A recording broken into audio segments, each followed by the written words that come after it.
เอาสวัสดีค่ะก่อนสวัสดีค่ะร้านซื้อเด็กหญิงบุญเพ็งจำชื่ออีกทีเพลงจะมาเรียนอ่านพยัญชนะว่านะลาว วพังกันเลย ให้กันเลย โอเค มาเดี๋ยวอาจารย์ที่สอนให้เด้อบัดนี้เด้อเก่งไรตัวอ่านไปนะเบ้ยเด้อเดี๋ยวไอ้สิพาอ่านเด้อมาโอ้อันนั้นตบท้องพี่นะอันนี้อ่านว่าก็ไก่เดี๋ยวพาอ่านก่อนนี่ขอไข่เดี๋ยวอันนี้ขอไข่มันขอไข่เลยอันนี้ขอควายอันนี้เกี่ยวขอควายวะควายกันเลยอันนี้บอแม่งองัวนี่งอเนาะงอใหญ่อันนี้งองัวอันนี้อ่านว่าจอตัวเลืออ่านได้ก็อ่านเลยเด้อตัวนี้อ่านว่าเสื้อตัวนี้อ่านว่าฟ้าตัวนี้อ่านว่ายุ่งตัวนี้อ่านว่าเด็กดอเด็กน้อยอันนี้อ่านว่าป้าอันนี้อ่านว่าถงถอถง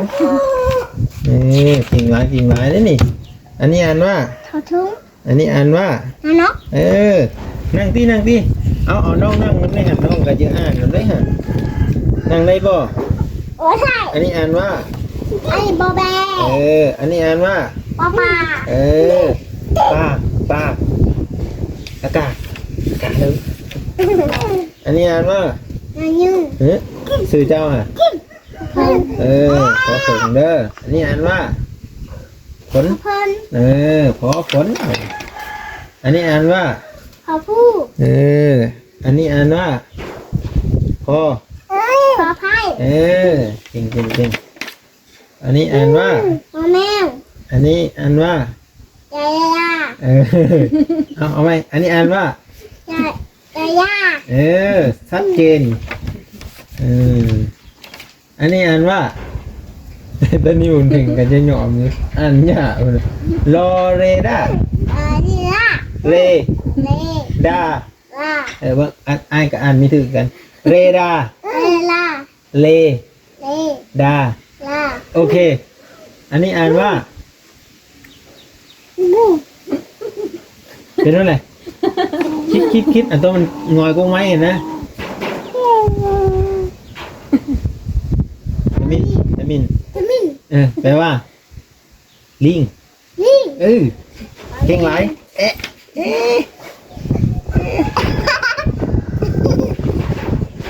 อันนี้อ่านว่าอันนี้อ่านว่าหมอหมาอันนี้อ่านว่าจุยมกาซอแล้วอันนี้อ่านว่าววีเก่งเอาเดี๋ยวเรามาอ่านตัวนี้ก่อนบัดนี้ไอเสียเจ้าอ่านเลยเด้อบัดนี้เด้อจุยมกาอะไรก็มาไอเสียเจ้าอ่านเลยบัดนี้มาเดี๋ยวมันเริ่มกันเลย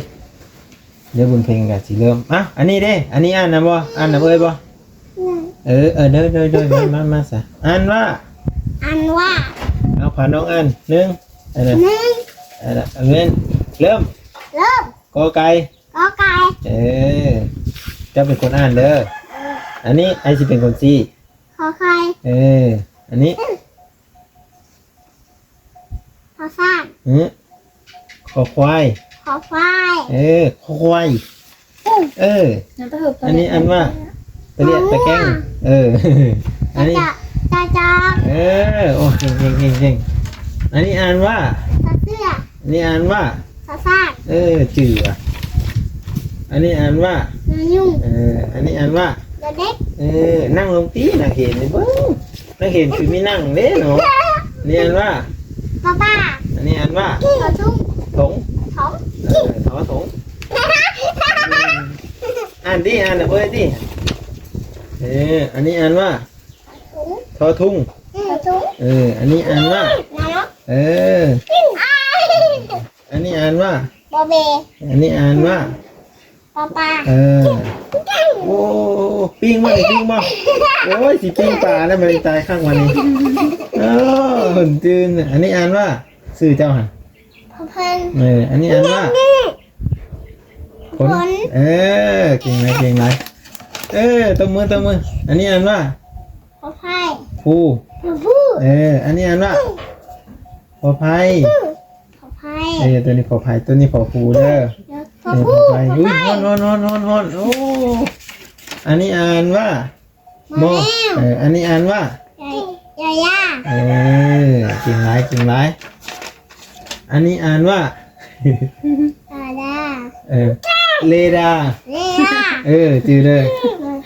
อันนี้อ่านว่าโอโจอันนี้อ่านว่ารอ รอ อะไรยังนี่ตะมิน มิน แปลว่า เอว่า ลิง ลิง อ่านว่า อันว่าร อลิง ลอลิง คันเห็นแคนกงไว้รอลิงเด้อจือว่าอะไร ลอลิง เอาอันนี้อ่านว่า ลอลิง เอาไม่ไอ้สิอ่านเลยเด้อ1 2 3อันนี้อ่านว่า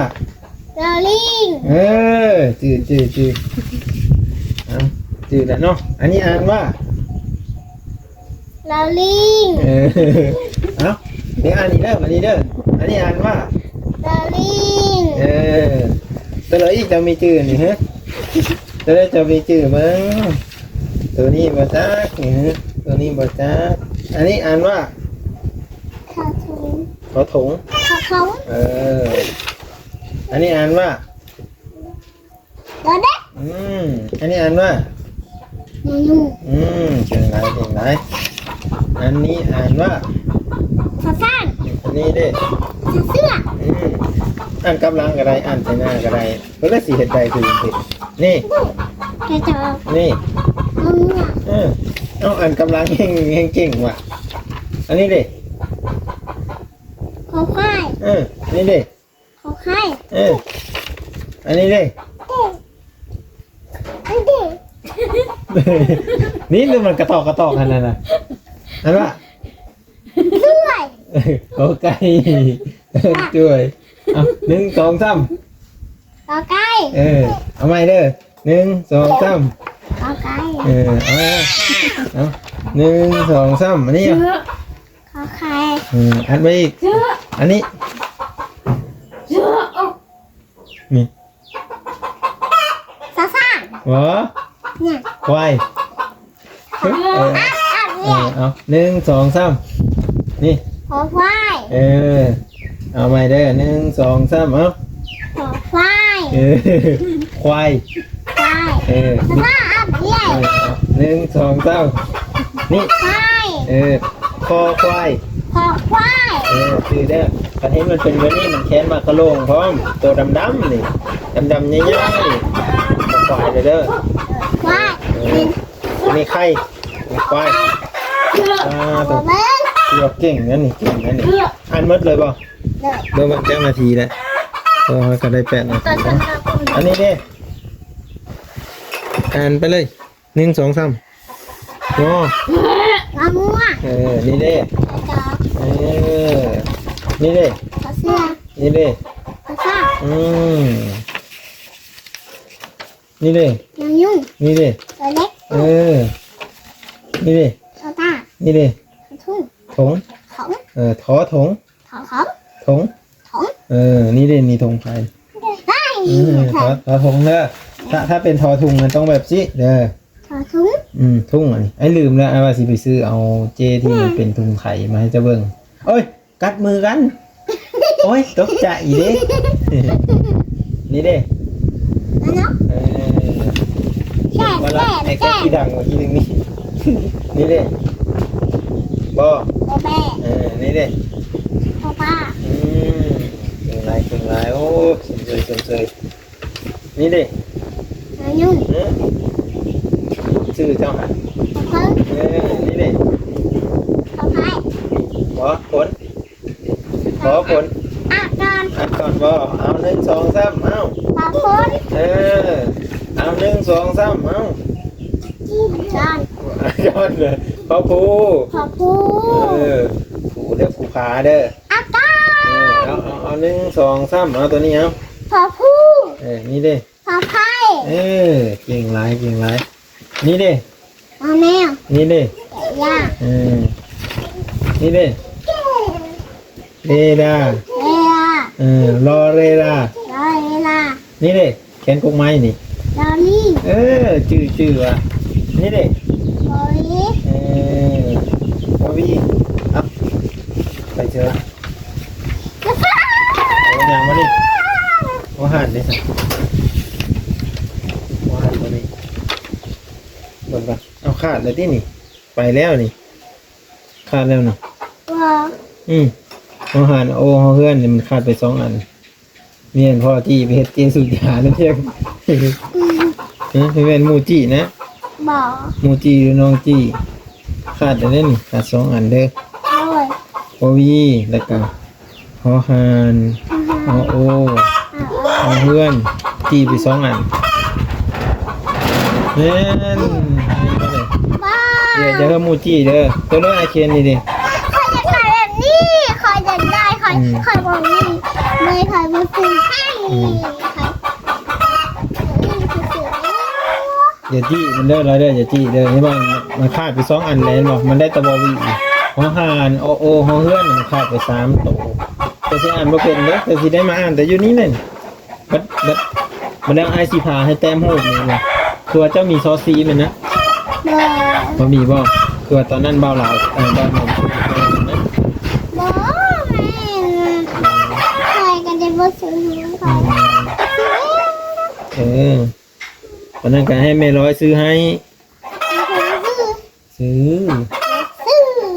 แล้วแม่จะเบิ่งอยู่คันว่าลูกอ่านเป็นลูกเขียนได้เราก็ซื้อให้เลยแม่จะมันอยากให้อ่านซื้อ คอยเขียน นี่เห็นป่ะนี่มันขาดตัวนี้นี่มันขาดตัวนี้มันขาดตัวนี้มันขาดตัวนี้เด้อดูมันจังนี่เอาตัวนี้เอาตัวนี้ เขียนตัวนี้ เป็นว่าอะไรนี่เขียนตัวนี้ให้มันเปื้อนตัวเดียวค่อยๆเบิ่งไอ้บอกได้ป่ะเอาเดี๋ยวมาเบิ่งนะค่อยๆเด้อเฮ็ดมือเบาๆมือเบาๆเนาะบลินจีเด้อเอาเวลาเขียนแหละขันน้องวนแล้วก็เอาไว้ก่อนบ่ปินอันนี้ปินจังซี่เนี่ยคือต้องเขียนตามตัวหนังสือมันดิ อันนี้ค่ะ อันนี้ค่ะ บอกไปคือหันบอก ตัวพี่เอาเป็นแล้วดีใจอยู่ว่าลูกเจ้าอ่านเป็นแล้วได้ฮะอ่านเป็นอยู่ว่าแล้วเป็นเลิกเฮ็ดนาเศร้าๆซึมๆแท้อันนี้เลยเป็นแล้วเนี่ยแน่เหรอคนเมื่อยเด้ซะนี่ไปซักยาบ่เรามีเงินอีกแล้วเอาซื้อคือว่าไม่ใหญ่เอาคุณละ500ไปซักยาได้200ลงท้องอันนั้นได้อันตรายได้เมื่อยได้น้องเพลงเนาะแล้วพญายเกิ้งพาไปซักยาอันตรายได้คนลงท้องหลายคนลงท้องหลายเด้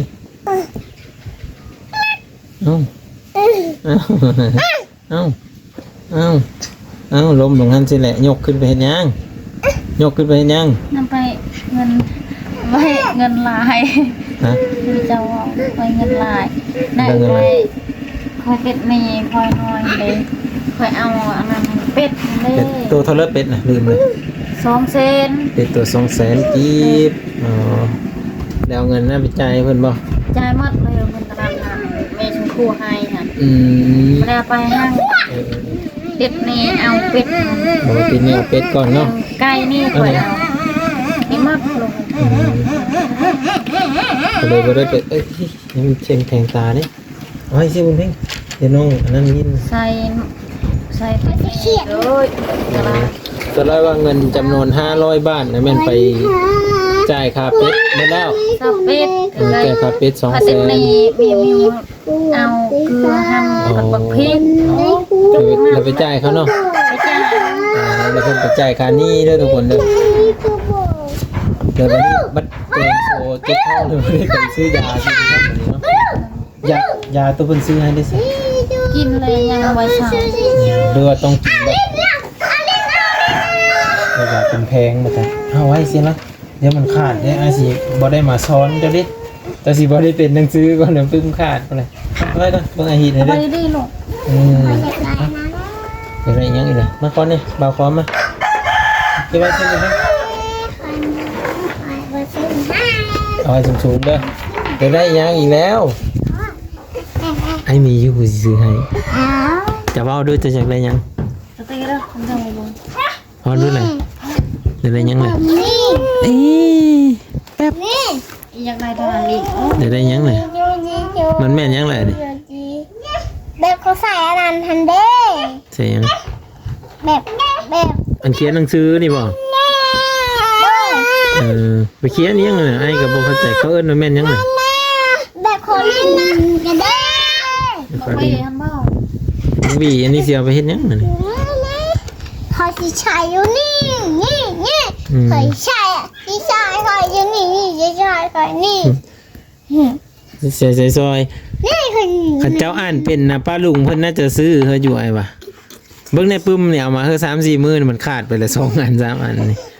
แล้วบัดนี้รักษาดิรักษาเด้อ นี่น้อยๆนี่ จีบ่นี่ กำลัง อืม อันนั้น ขาดเลยบ่ อีกอันนี้จี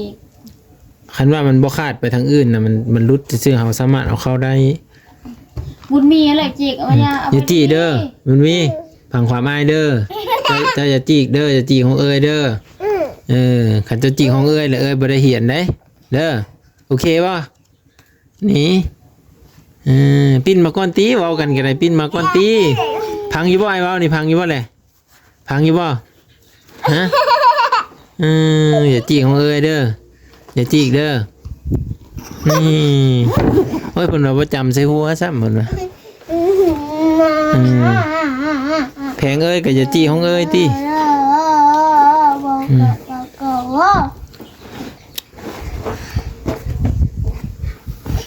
ส่งมันเหนื่อยก็ไม่ชมพูเลยคือ แม่นแล้วนี่โอ้ลืมเห็นน่ะงามเนาะงามหมดเพลงเบิ่งยืนขึ้นดูยืนขึ้นบันหนึ่งมาดูเอาจับท้องนำมาอันเดียวกันติเนี่ยบ่จับไปสิไอ้ถ่ายหูก่อนบันนึงจับทางหน้าเด้อให้มันเป็นสีเด้อมันบ่เห็นเสื้อดิผมเบิ่งจับเอาจับทางข้างเด้ออย่างเห็นทรงเด้อสั้นๆก็ได้หนึ่งเนี่ยพี่เด้อ1 2 3ยิ้ม1 2 3อัตตาปืนออกยิ้ม1มือตาแล้วดิเอ้ยมือนี่แหละอ๋อจับธงเยี่ยมเอาธงลงอีน้อยนึงอีตรงนี้นี่เอาธงเพียงนี่สำนั้นแหละโอเคเลเซอร์กะงามทรงกะงามธงกะงามเนาะหันหลังด้วยค่ะหันหลังก่อนถูกงามมาทุกคนนี่เราก็ดุมันนะทุกคนไปงามมองเห็นเนาะตั้งใจเห็นเด้อมันเด้อเดี๋ยวมื้อหน้าไอ้สิมาหามื้อได้อย่างนี้เป็นฟรีเด้ อันนี้เด้ คือกันอีซั่นเลยนี่ เจอนี่ เนี่ยแม่นเลยคือกันเลย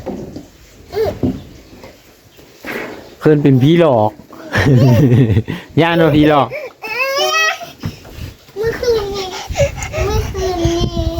พ่อขยันได้หรอกแล้วก็คือหลอกคือนั่น ประเทศเป็นนี่วะแล้วเฮ็ดเลยมันนี่ระปบวะแม่นบ่มีแม่นพ่อกับแม่ตีกันมิจัก เด้อ เขาไม่ได้ตีกันที่เขาตีกันก็แยกกันเด้อจะเป็นกรรมการเด้อ บอกเราไปเลยที่ขออีก นั่นแม่นว่าจะน้อยมันเคาะว่าแหละเฮ้ยแต่ยานเนาะยานอยู่ว่าแหละ เรียกพ่อ จะเห็นอะไรจ้ะ พ่อเคยว่ากินเยอะป้าคอยได้ตาคอย ตุ้มพรมบ่จะตุ้มพรมจี้หัวไว้แล้วก็อัดปากโอ้สิเด้ออย่ากันให้ใจได้ตดออกได้ที่ว่า จะเคยได้ยินบ่นิทานผีกองก้อยผีกองก้อยอ่ะมันได้ลูกพังไอ้เจ้าสิฟังผีกองก้อยมันได้ลูกน้อยมันมีผัวเป็นคนแต่ว่าผีกองก้อยฮะเป็นผีได้ลูกน้อยๆแบบว่าน้อยๆแบบพอดีอุ้มแล้วพอดีมันไปอัดไว้อยู่ทำตัวนั้นทำใหญ่นี่สมมุติคืออันใจเนาะมันเป็นถ้ำแล้วก็เป็นประตูนี่แหละเป็นหินอัดไว้พอดีมันไปดันผัวน่ะอยากออกผัวอยากพบแต่เมียนะเพราะว่าอยู่นำเมียผีแหละคนกับผีมันอยู่นำกันบ่ได้นะพอดีมันอยากออกมันให้ลูกมันไปสุกมันนี่ไปสุกหินนะคนสุกบ่ได้เด้คนยู่บ่ได้เด้มีแต่ผีเท่านั้นที่ยู่ได้ก็เลยผีกองก้อยน้อยหาลูกมันนะไปยู่หินตึ๊บแปะเสื้อซื่อๆนี่หินมันไขเลยบัดนี้มันไขคือประตูนี่ไขออกผัวมันแล่นติบัดนี้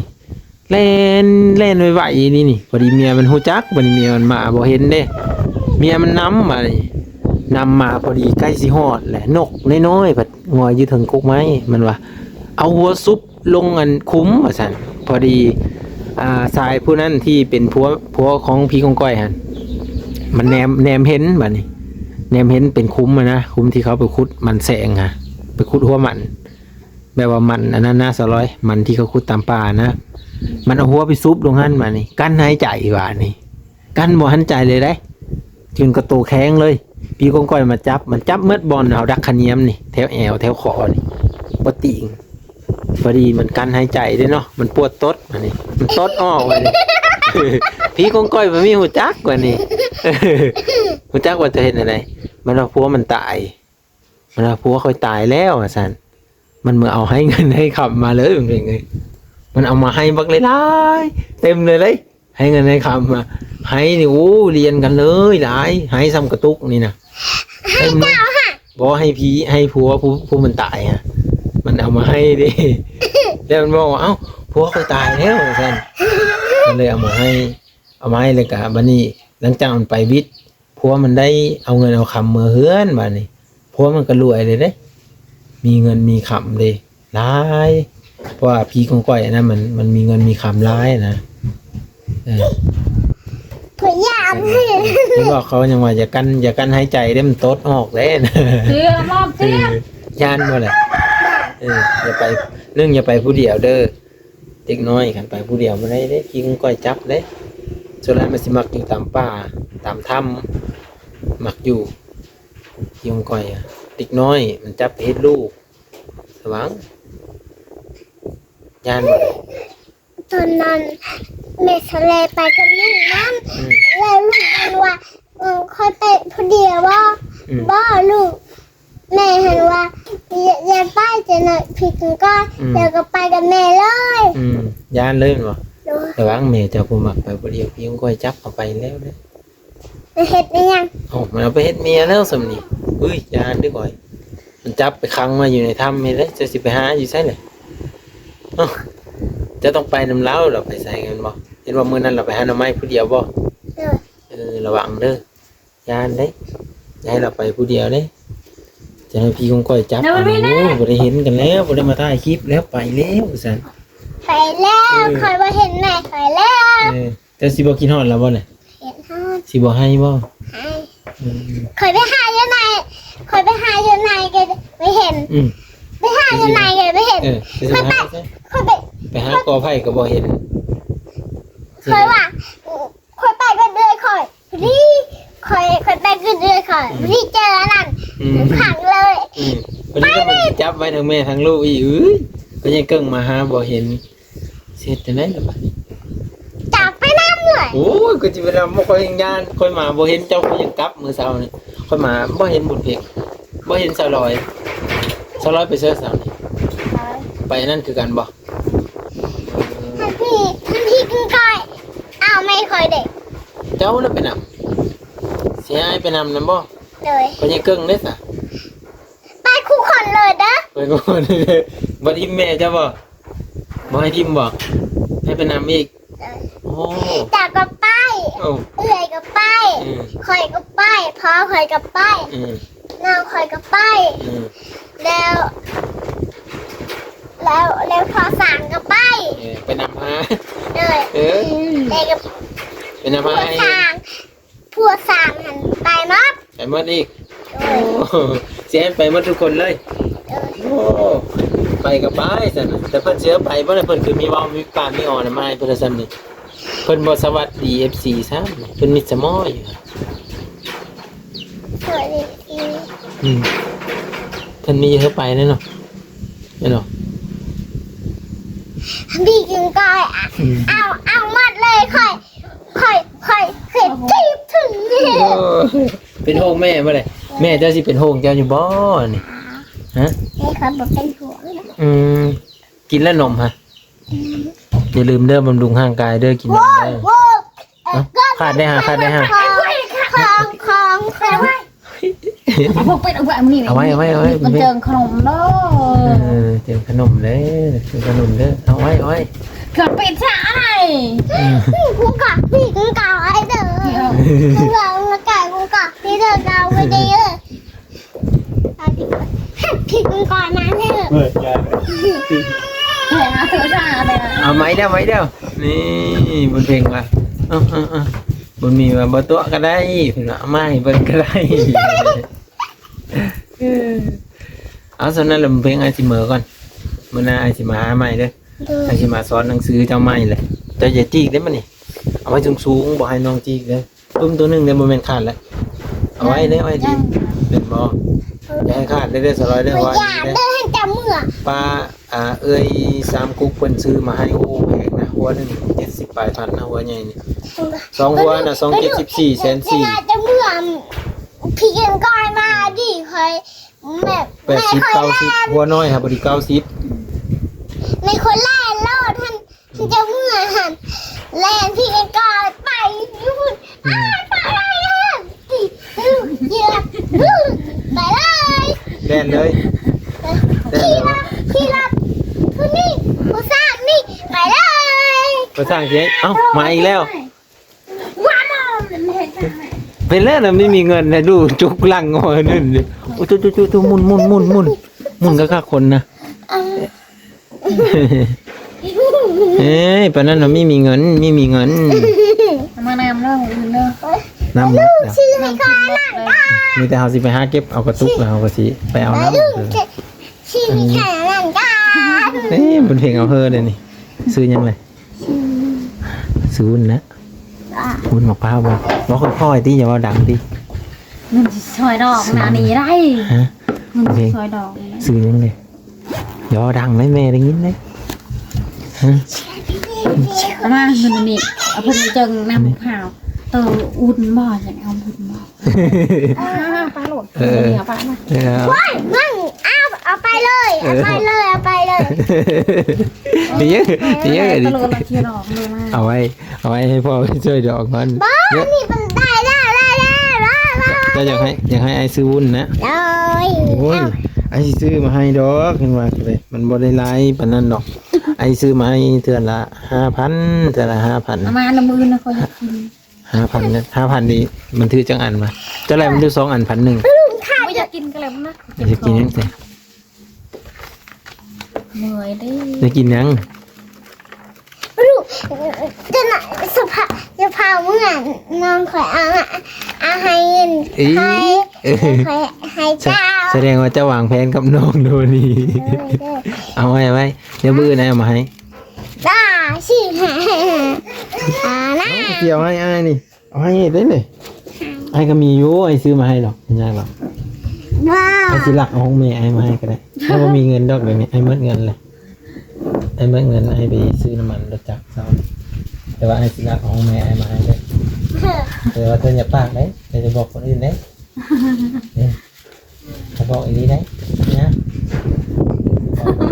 บอกไปไม่มีเงินจะบอกได้ไอ้ก็สิหายเอาไอ้เด้อตัวนี้เด้อไม่บอกได้หมอเด้อตัวจะได้ยินจะได้รับไปว่าสุเมย์ไปผังตั้ง บ่ได้ผัวเขาไม่ได้ไปเด้อ ไปทักเอาขนมไม้บุญเพ่ง บ่มันไม่ได้ไปได้ เป็นเพื่อคือมันไปเบี้ยก็มีเอามาขายอยู่ มันไม่อยากกินปี เอ้าเป็นยังเลยจะว่าดังที่ FC สิได้ยินนะ คอยหา ให้แล้วบ่เราพังหมดเลย เบาๆปะมืออื่นไปกินเบียร์โอ้ยอย่างนี้ถามมาอีกแล้ว มันกัดปลา ที่อันนี้หมดหมด น็อตเก็บไว้มากัดปลาเด้ เตลอนมาปะเลยไอเจ็บ เอาไว้ ชื่อไฮไลท์เด้อหาไม่ชื่อไฮไลท์เขาไม่ได้กินได้เขาไม่อยากกินได้ไม่ กินแต่วุ้นเนาะวุ้นมะพร้าวเนาะมื้ออื่นจะบางเย็นนะ มือไปอาจารย์ข่าววิทยา มันจะเข้าไปอีกเลยเอาทุกคนสำนี้แหละเนาะเดี๋ยววิดีโอหน้าพอกันใหม่ทุกคนเอาขอบคุณ FC บุญเพ่ง น้ำปั้นกับโบมีอีก ตัวมีมันเย็นเนี่ยสวัสดีครับไว้ เขาอยากกินน้ำปั่นนี่เจ้าหันไป เอาอ้อนให้ผมนี่สวัสดีครับไว้สวัสดีครับ มาเด้อวุ่นลายเด้อเอามาเต็มท้องเลยเด้อ เต็มท้องต้องได้ซื้อดิเอามาเฮือได้แต่2 อันเท่านั้น ว้าวอยากกินทั้งอัน แล้วเจ้าสิซื้อเอาเนาะซื้อเอาก็ได้ไอ้เสียมาแล้วก็เจ้าเอามาขาย นี่เงินคอยให้เร็วพัง บอกมืออื่นก่อนเฮามาเฮาตอนแรงนี่เฮาสิเฮาไปซื้อรถนี่ฮะ ชื่อยายโย โอเคซื้อหลายๆเลย เลือกร้านแล้ว ไปลุงเสือนี่ก่อนเด้อเสือนี่น้ำ มันยังแหละวุ้นมะพร้าวเนี่ยนี่ฮะแต่ยังหมูจักจะบอกเอาที่มันเป็นขาวๆนี่ ก็มาเช่าพื้น เอาวุ้นนี่นะเอาวุ้นเนาะ10,000เนาะเอาถุงหนึงเลยที่10,000เนาะ เอาได้เป็นกล่องลุงเอาได้เป็นกล่องแบบนี้เด้อ วุ้นมะพร้าวได้ คอยจะกิน เอาอันนี้เขาแกะใส่จานได้เนี่ยเขาแกะใส่จานได้อันที่มันเป็นก้อนขาวๆนี่ จะกินเย็น อ๋ออันนี้คุยได้ซื้อให้ใครแน่ ๆ อันนี้มันแม่นนี่แหละไอ้ว่าวุ้นมะพร้าวอ่ะนี่ อุ้ยมะพร้าว เขาแกะ ซื้อ ฮะจะท้องกินได้บ่ นี่ไข่มันแล้วก็ลูกมันมาลูกนี่ไข่มันแล้วก็ลูกมันแล้วก็ไข่มัน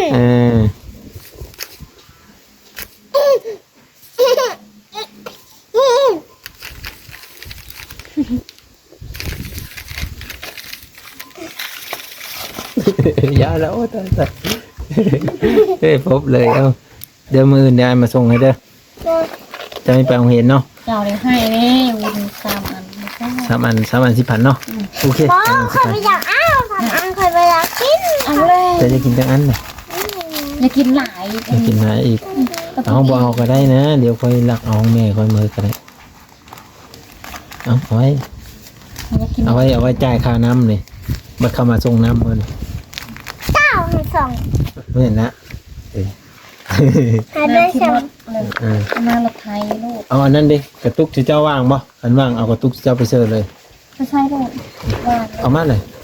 อีบ้าวน่ะบ้า เอามาเฮ้ยนี้ โอ้ยจะเอาก็ได้ อันนี้ ขอ จะ บะเทิง เอาเฮ้ยนี้ ขอบะเทิงมันชู เดี๋ยวพี่นางให้เพิ่ง บอกป้าลุงไหมบุญเพลงอ่านหนังสือได้แล้วอ่ะสิ บางทีอ่านหนังสือได้แล้ว อ่านเก่งพร้อม อ่านเป็น เก่ง เก่ง เก่ง เอ ค่ะ อขอบใจป้าลุงเด้อ เข้าใจบอลลูนเด้ ที่รับชมวิดีโอให้บุญเพลง จะเอาไปส่ง วิดีโอ วิดีโออีหยังอีหยังอีหยัง อันนี้เต้าเด้อนี่เด้อ เต่า เต้าหมี หมี อันนี้แบ่ แบ่ อันนี้นก นก อันนี้นกแมวแมวอันนี้ อันนี้แมวอันนี้เด็ก แมว อันนี้เพิง อันนี้เด็ก อันนี้นกเข้า ได้บุ อั ญ นนี้เด็ก เอ๊ะเอ๊ะเอ๊ะเอ๊ะเอ๊ะเอ๊ะเด้อ อันนี้นกเข้าเด้อ อันนี้เด็ก อันนี้เด็กน้อยย่างเป็นแถว มาไว้ลูก ว่าดูเด็กน้อย งานเป็นแถวอันนี้เด็ก อันนี้หมี อันนี้เด็ก อันนี้แบ่บ่ บ่แบ่ บ่แบ่เดิอันนี้เพิง พาเพิ่ง อันนี้มอแมว แม่อันนี้ จะไว้ก่อนจะให้มันขาดด้วยว่าลีเด้อ มาที่เช้าอ๋อจัง มาอันนี้เลยน้ำหาสีสวายด้วยน้ำประมาณตอนบ่าย บ่เอามา บุญมะพร้าวบ่เออ พอลูกเอามาก็กลับแบบนี้เด้อ เอาติดตามอีพีต่อไปพี่น้อง เป็น